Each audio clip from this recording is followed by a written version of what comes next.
Yo deshice como una nube tus rebeliones y como niebla tus pecados.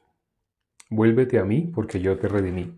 Yo deshice como una nube tus rebeliones y como niebla tus pecados.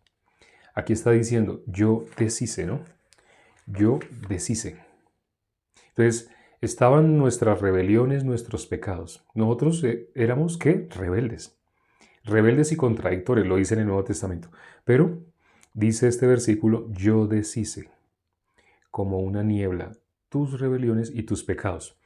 El común de las personas, como se considera en modo natural, se considera pecadora. Las personas dicen, ¿quién va a decir que no es pecador? Pero este versículo dice que Dios deshizo.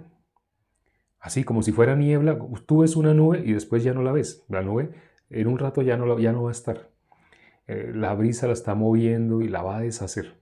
Yo deshice como niebla tus rebeliones, como una nube tus rebeliones, como niebla tus pecados. Dios deshizo la obra de quién es, de Dios. En el video que subimos hoy, precisamente hablamos sobre ese tema. En ese video hablamos de Dios ya quitó el pecado. La obra la hizo Él. La obra no la hacemos nosotros.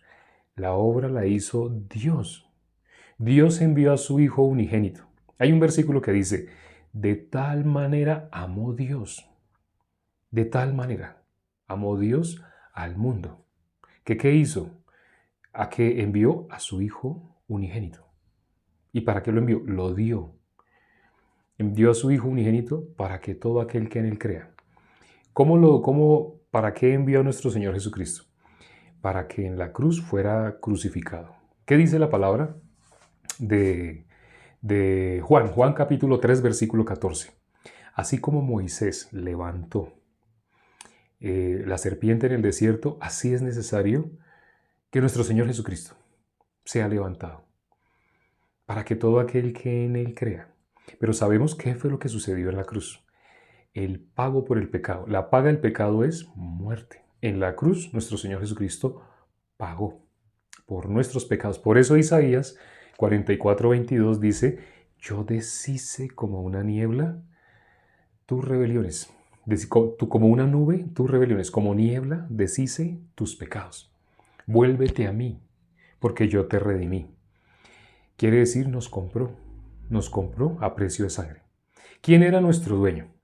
¿Quién era el dueño que teníamos? Nos compró. Así dice, ¿no? Él nos compró. Entonces, ¿qué redimir es? Nos compró, nos sacó de la esclavitud. Así como redimió a todo el pueblo de Israel de Egipto, así nos redimió. Entonces, si nos redimió, quiere decir que nosotros teníamos otro dueño. Conoceréis la verdad y la verdad os hará libres. Si en el momento que fuimos redimidos, fuimos libres del pecado, entonces, ¿quién era nuestro dueño? Porque cuando Él nos redimió, ahora Él es nuestro dueño. Él nos compró a precio de sangre, la sangre de su Hijo. Pero entonces, ya que Dios nos compró, ¿a quién nos compró? ¿Quién era el dueño anterior? Para que nos haya comprado, ¿quién era el dueño que teníamos nosotros? Si dice, vuélvete a mí porque yo te redimí, está diciendo, deja a ese dueño que tienes. Ahora yo te compré, pero tienes que volverte a mí. O sea, yo te compré, pero tienes que creer que yo te compré. Eso es volverse a Dios.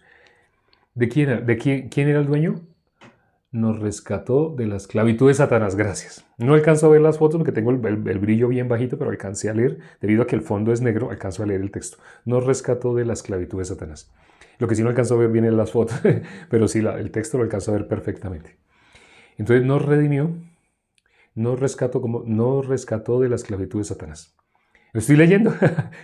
Nos rescató ¿de dónde nos rescató? ¿De dónde nos compró? De haber estado en las manos de Satanás. Para que diga, vuélvase a mí. Quiere decir, nosotros teníamos otro dueño. Vuélvase a mí. Entonces nosotros luego no estábamos caminando hacia Dios. Todo el mundo piensa que es hijo de Dios. Todo el mundo piensa que está con Dios. Porque Satanás, para engañar, usa el disfraz perfecto. Ya sabemos cuál es el disfraz perfecto. Se disfraza de nosotros. ¿Y qué dice toda persona? No, pues yo soy hijo de Dios. Yo nada que ver con el diablo. Porque las personas piensan que ser hijo de Dios es lo que yo diga que soy. Pues si yo digo que soy hijo de Dios, entonces soy hijo de Dios. ¿Por qué? Porque yo digo que soy hijo de Dios. Eso no es así. Entonces una persona no es hija de Dios porque quiere, porque todo el mundo quiere ser hijo de Dios, pero la Biblia aclara, todo el mundo está yendo por la puerta ancha, la que lleva a la perdición. O sea, todo el mundo, siendo esclavo de Satanás, muere. La gran mayoría de las personas están muriendo siendo esclavos de Satanás. Algunos fueron pastores, líderes de iglesia, algunos han tenido renombre en su congregación, algunos han sido personas consideradas como personas muy humanistas, no, muy altruistas, personas que hacen cosas por los demás, ayudan, compran, no sé, unos lotes grandes y construyen casas y regalan a los pobres. Entonces las personas ven, ay, con amor, con aprecio. Por ejemplo, acá, en el país que yo estoy, hay un señor que se llamaba García Herreros. Era un sacerdote. No se le puede decir padre. Un salvo, un justo, no le puede decir padre a alguien diferente a Dios. Bueno, o sea, me refiero padre de dos personas que no se conocían y se vinieron a conocer cuando tenían 40 años, o a los 30 años, o a los 20 años. Entonces se conocieron, en el trabajo se conocieron. Entonces los padres de él son unos, los padres de él son otros. Pero ellos dos en común, diciéndole a una persona en la tierra padre, Jesús dijo, no haga eso. No llaméis Padre vuestro a nadie en la tierra. No llaméis Padre vuestro a nadie en la tierra. Hay personas que han malinterpretado ese texto. Entonces no le puedo decir papá a mi papá. No está hablando de eso. Ya lo explicamos más extensamente, pero ahorita lo resumimos. Dos personas que no se conocen o que conocieron porque de casualidad en el trabajo se conocieron y ya tienen una relación de amistad porque llevan un año trabajando en la misma empresa. Pero no tienen nada que ver, no son familia. Los apellidos de él y los apellidos de él son totalmente diferentes. Él es blanco chiquito y él es negro alto. Entonces, no tienen, las razas son diferentes, sí, los apellidos son diferentes. Pero entonces entra una persona con determinada vestimenta y los dos le dicen, ay, padre García, padre García. No, la Biblia, Jesús dijo, Mateo 23:9, no llaméis Padre vuestro a nadie en la tierra. Si me amáis, guardad mis mandamientos. Mire qué dijo Jesús. Si usted realmente ama a Jesús, guarde lo que Jesús dijo. Entonces, por eso le digo, hay un señor aquí que se llamaba, ya murió, García Herreros. Él fundó un colegio que se llama Minuto de Dios. Entonces, ese señor era sacerdote, un sacerdote de la religión de él. No quiero dar nombres para no herir susceptibilidades, pero bueno, al decir el nombre de él y decir Minuto de Dios, ya todo el mundo sabe de qué religión estoy hablando. Entonces, bueno, todo el mundo no, los que son de este país saben exactamente de quién estoy hablando. Pero entonces, él fue una persona, así como les digo, muy dadivosa, que ayudaba a las personas. Él compró todo un barrio. Él compró todo un barrio con donaciones, él pedía donaciones al gobierno, así, y él con todo lo que recopiló compró. Pero compró y construyó casas. Eran casas pequeñitas, pero construyó muchas casas. Y en todas esas casas las dio muy económicas al precio. O sea, la idea de él no era enriquecerse, sino la idea de él era ayudar a las personas. Entonces él realmente las dio casi que al precio del coste. Generalmente una casa la venden 4 o 5 veces más de lo que cuesta en materiales. Entonces si una casa en materiales costó, un ejemplo, costó $10,000. No, pongámosle un valor más. Costó $5,000 en materiales. Y ya quedó la casa, entonces toca venderla 4 veces más, 5 veces más, $25,000. Pero eso es una comparación, ¿no? Sé que en unos países una casa valdrá $100,000, en otros países una casa valdrá $10,000, por ejemplo. Pero un ejemplo. Entonces él hizo eso, él las dio al coste de materiales, así él ayudó a las personas.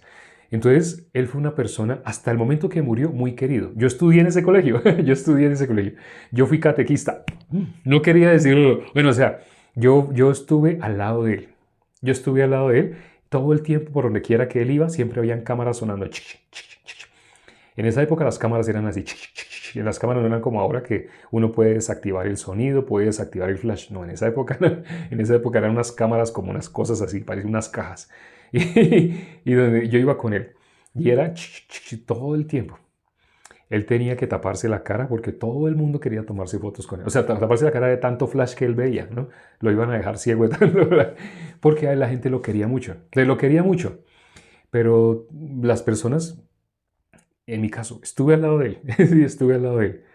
Él no supo qué era el Evangelio, no supo. En ese momento hay escritos, hay libros que él dejó todavía una comunidad que enseña lo mismo que él enseñaba. Y él, ni la comunidad, ni sus libros, no hay nada en lo cual se vea que él haya conocido el Evangelio.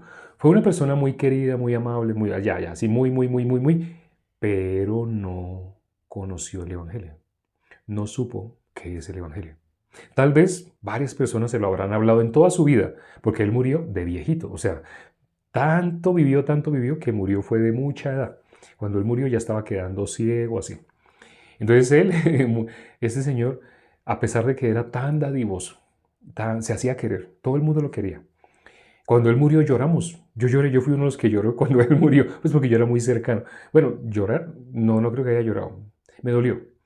Me dolió porque yo estaba muy cerca. No lloré ni cuando murió mi papá. Pero ese es otro tema. Pero Dios me permitió.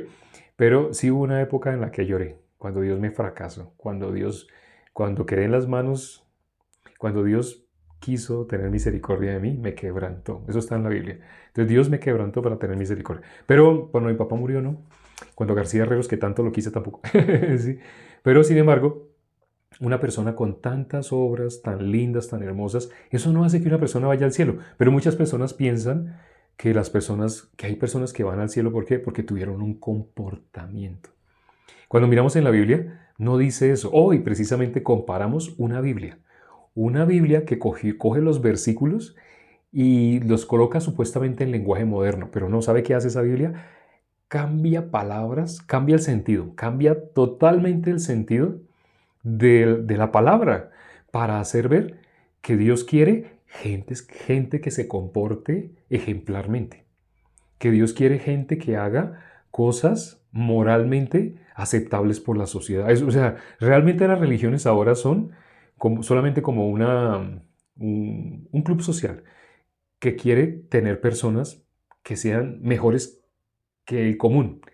El común hace maldades, pero cuando una persona quiere que su hija se case con alguien de tal religión, es porque a esa persona le parece que los de esa religión son menos peor que los otros. Entonces por lo menos son respetuosos, siempre sonríen, son más hipócritas.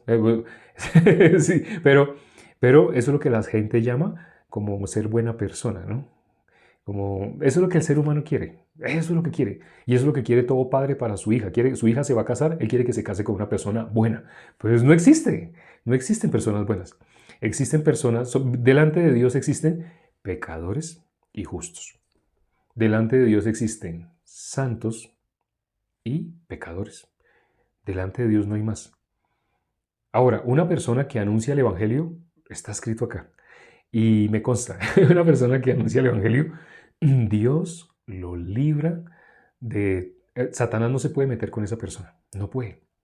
No se puede meter con esa persona. O sea, Satanás anda como león rugiente buscando a quien devorar. Pero la persona que está predicando el Evangelio, dice la Biblia, no tomarás la gallina con los polluelos. No se puede meter con la gallina, no la puede tocar. Está prohibido. Puede tocar a alguien que esté en el plan de Job. Job era un religioso. Hasta ahora no sé si se han dado cuenta, pero Job era un completo religioso.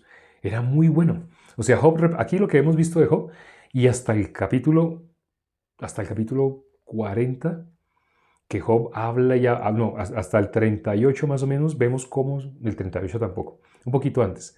En el mismo 32 ya empieza a ser exhortado. Y cuando empieza a ser exhortado ya en el capítulo 32, ya él se queda callado. Y después Dios mismo empieza a hablar. Creo que desde el capítulo 38 que Dios mismo empieza a hablarle directamente a Job.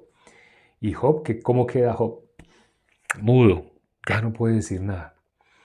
Porque delante de Dios, ¿cómo se va a justificar? Él lo dice, ya lo hemos leído. ¿Quién me diera así el poder hablar de Dios y explicarle mi causa? Y cuando uno oye a Job, ¿Job qué piensa? Que Dios se deja convencer de palabras así lindas, palabras lisonjeras. No, Dios no se deja convencer de palabras lindas. Dios no mira lo que mira el hombre. El hombre mira eso, el hombre mira una apariencia. Que alguien diga, ay, discúlpeme, es que yo no he comido hoy mis hijos y yo quisiera que me ayudara para mis hijos que ellos no han comido. Por favor, deme una ayuda, cualquier cosa. Una persona se acerca así y uno ve cómo hay personas que sacan la billetera y ¡fua! Un billete. Conocí a alguien que vivía así y esa persona me dice, yo me gano tres salarios mínimos y no trabajo todo el día. Yo hago esto así durante unas horas. Pero las personas, como las personas, el común de las personas, como quieren ser buenos, entonces apelan a la vista. Entonces por eso les, ay, por favor, sí, mis hijos no han comido, y yo, mire, mi ropa como está sucia, si me puede regalar una monedita, le agradecería, Dios le bendiga. Sí, el ser humano, esas cosas, el ser humano como que se conmueve y si está acompañado, sale más la hipocresía. Quienes hacen este tipo de cosas, o sea, viven de eso, quienes viven de eso ya es como un trabajo, ¿no? Ser limosnero. Dice la Biblia, yo no he visto a justo desamparado ni su descendencia que mendigue pan. Pero hay personas que tienen esto como un trabajo y han descubierto un secreto. Hacer esto, ojalá a parejas, donde esté él con su esposa o con la novia. Mejor si es la novia, porque si es la novia, está tratando de impresionarla. Y delante de la novia, no puede decirle a la persona, no, ética no me moleste, no puede, no puede. Delante de la novia tiene que mostrarse la novia que espera ver de él amabilidad, una buena persona, porque el mundo espera ver buenas. Jesús dijo ninguno hay bueno, pero el mundo espera ver buenas personas. Eso es imposible, no existe, delante de Dios no existen buenas personas. Pero como el mundo espera ver eso, entonces los que hacen ese teatro, ay, sí, por favor, los que hacen todo ese teatro y que están acostumbrados, van así donde hay parejas, porque saben que el Señor puede que saque un billete grande delante de la pareja y le dé. Entonces se ve, y hasta tiene para él hablarle más de lo bueno que él es. Si no, es el mismo acto que está haciendo. Por eso estas personas pueden trabajar 1 hora, 2 horas y ganan más, el doble, el triple de los que trabajan 8 horas. Pero bueno, muchas de las personas que hacen esto, pues es porque necesitan mucho dinero, diariamente necesitan mucho dinero. Porque consumen, tienen algún vicio, casi siempre, ¿no? Tienen algún vicio y el vicio no se puede suplir con un trabajo normal. O sea, esa persona no puede trabajar 8 horas en una empresa dando martillo todo el día, las 8 horas dando martillo, arreglando, cogiendo chapas metálicas, en una empresa, digamos, de producción. No puede hacer eso, porque ese salario no le sirve. Entonces esa persona necesita tener más tiempo para consumir su vicio y a la vez necesita, en el poco tiempo, necesita ganar harto. Entonces, ¿a qué apela?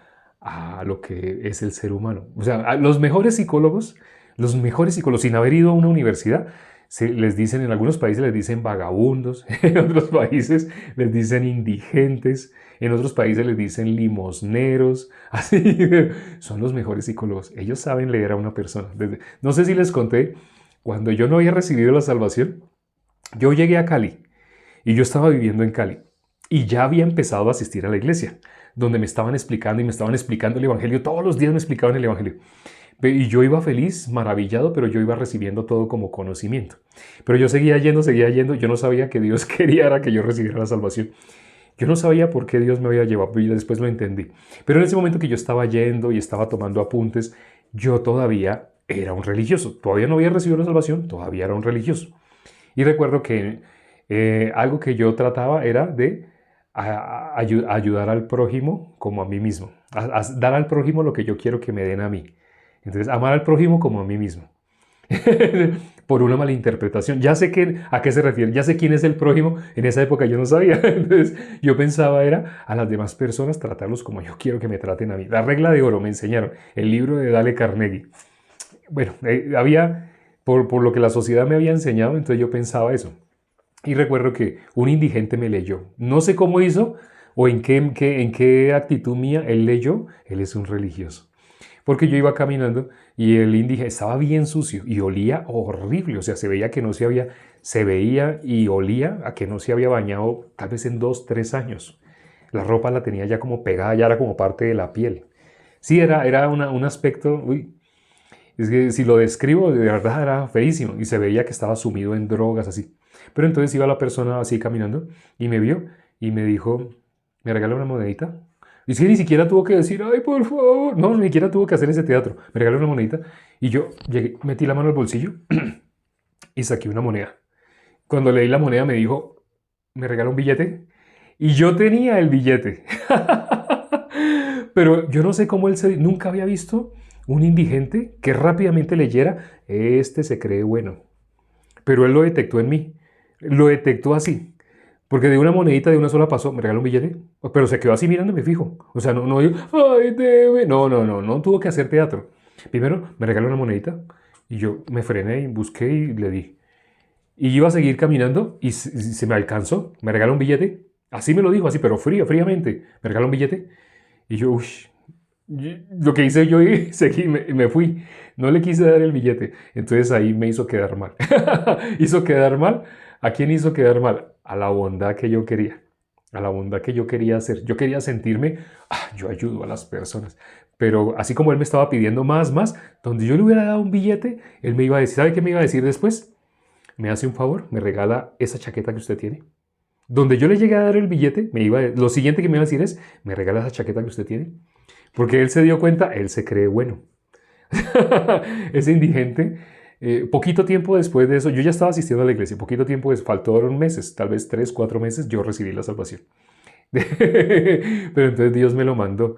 Dios quería que yo creo que ese indigente era como un ángel, porque fue exacto para trabajar en mi corazón, para mostrarme, usted no es bueno. ¿Usted por qué se cree que es bueno? Por eso, porque usted le trata de dar, porque usted cree que ayuda al prójimo como a usted mismo. Usted no ayuda al prójimo. Usted es un hipócrita. O sea, ese día me quedó claro eso. Recuerdo que yo en esos días testifiqué y pasé al frente y dije, he vivido toda mi vida como un hipócrita y no me había dado cuenta. Recuerdo que el pastor se rió, pero con alegría. No era burla, sino era gozo. Y todos estaban felices. Yo veía las caras así radiantes y yo les estoy diciendo algo muy vergonzoso. Les estoy diciendo que me he dado cuenta que he sido un hipócrita. O sea, pasé al frente de la iglesia a dar ese testimonio, pero yo me sentía muy mal, porque me estaba dando cuenta de algo muy doloroso. He sido un hipócrita. Yo soy malo, pero me he creído bueno. Y entre más hablaba, veía que los hermanos estaban así. Y miré el pastor y el pastor también estaba así. Entonces apenas me bajé de dar el testimonio todos. Yo no entendía por qué. Ya ahora entiendo. Es que ese era el verdadero testimonio. Testimonio no es pasar a decir, hoy le compartí a 20 personas nuevas y esas 20 recibieron la salvación. No, eso es jactancia. Eso no es testimonio, eso se llama jactancia. pero entonces cuando di ese testimonio, ahí en ese momento, así, después de que los hermanos recibieron de esa manera, yo me sentía muy humillado. Dios me mandó ese indigente para humillar mi corazón, o sea, para mostrarme, usted de verdad puede ayudar, usted de verdad se cree que usted ayuda al prójimo, de verdad usted cree que usted ama al prójimo como a usted mismo. ¿Usted cree que puede cumplir eso que usted dice? Ay, es que debemos amar, porque yo sí se lo dije a muchas personas, debemos amar a nuestro prójimo como a nosotros mismos, como todo religioso. Pero descubrí, ay, yo no puedo hacer eso, yo no lo puedo hacer. Dios tuvo misericordia. Y así, todos los días hizo cosas Dios para irme llevando con sus cuerdas de amor. Con sus cuerdas de amor me iba sacando de la religiosidad. Yo estaba en la mano de Satanás, pero Dios me iba trayendo con esas cuerdas de amor. Empezó así a traerme, así como el hijo pródigo. Hasta cuando, ¡prum!, llegó el juicio a mi corazón. Lo que hacía falta era el juicio. Ya he dado mi testimonio. Hasta cuando me demostró, usted está en las manos del diablo. Usted es muerto. Usted no está en los vivos. Usted no es hijo mío. O sea, tuvo que llegar el juicio a mi corazón. Tuve que verme el día que compartieron sobre Génesis 5. Ese día, Matusalén, Dios ya lanzó a este mundo. El día que Dios me mostró, usted ha sido desechado. Yo lo deseché. Usted no tiene nada que ver conmigo. Usted está yendo al infierno. Ese día, todas mis bondades quedaron en el suelo. Yo estaba escuchando la prédica y ¡fum!, el evangelio. Todos los versículos que yo me sabía, porque yo ya tenía la teoría. Ya había escuchado muchos versículos. Jesús es el Cordero de Dios que quita el pecado del mundo.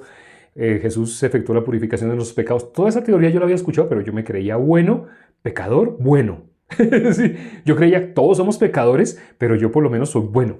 Pero Dios desbarató toda mi bondad y en un día me botó el juicio, me soltó el juicio. Y el juicio llegó a mi corazón. Cuando el juicio llegó a mi corazón, ese día recibí la salvación. Necesitaba verme en Romanos 3:23 y creer que yo estaba en ese versículo. Cuando ya yo me vi en Romanos 3:23, ese día solamente me dio una empujadita a Romanos 3:24. Así, solamente era una empujadita. Pero yo necesitaba estar metido en Romanos 3:23. Mientras no estuviera en Romanos 3:23, Romanos 3:24, yo me lo podía saber de memoria y podía repetirlo, pero solamente era acá, solo era acá, conocimiento. No había pasado a mi corazón. Bueno, vamos a orar ya para terminar. Padre, gracias por este tiempo que nos permites para considerar tu palabra. Gracias, Señor, por los hermanos, por las personas que se conectaron el día de hoy.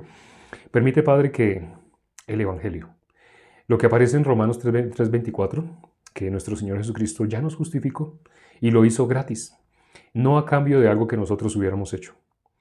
Porque nosotros todo lo que hacíamos, aunque fuera muy lindo, muy hermoso delante de ti, lo más hermoso que pueda hacer el ser humano delante de ti es un trapo de inmundicia. No hay nada hermoso, lindo que tú puedas aceptar de los hombres. Tú no aceptas nada de la mano del hombre. Padre, gracias, Señor, por esta verdad, este conocimiento que nos ha guiado a la salvación.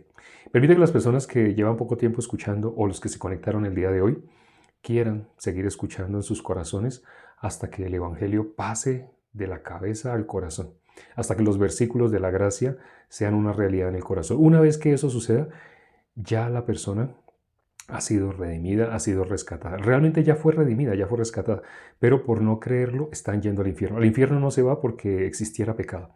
Al infierno se va por no poder creer que Dios quitó el pecado. La salvación es por fe, es por creer. Quien no cree se ha condenado a sí mismo. No porque Dios lo haya condenado, no. Jesús no vino a condenar al mundo. Es porque esa misma persona se condena al seguir confiando en sí mismo. Gracias, Padre, por la sabiduría tuya y por habernosla revelado. Hemos orado en el nombre de nuestro Señor Jesucristo. Amén.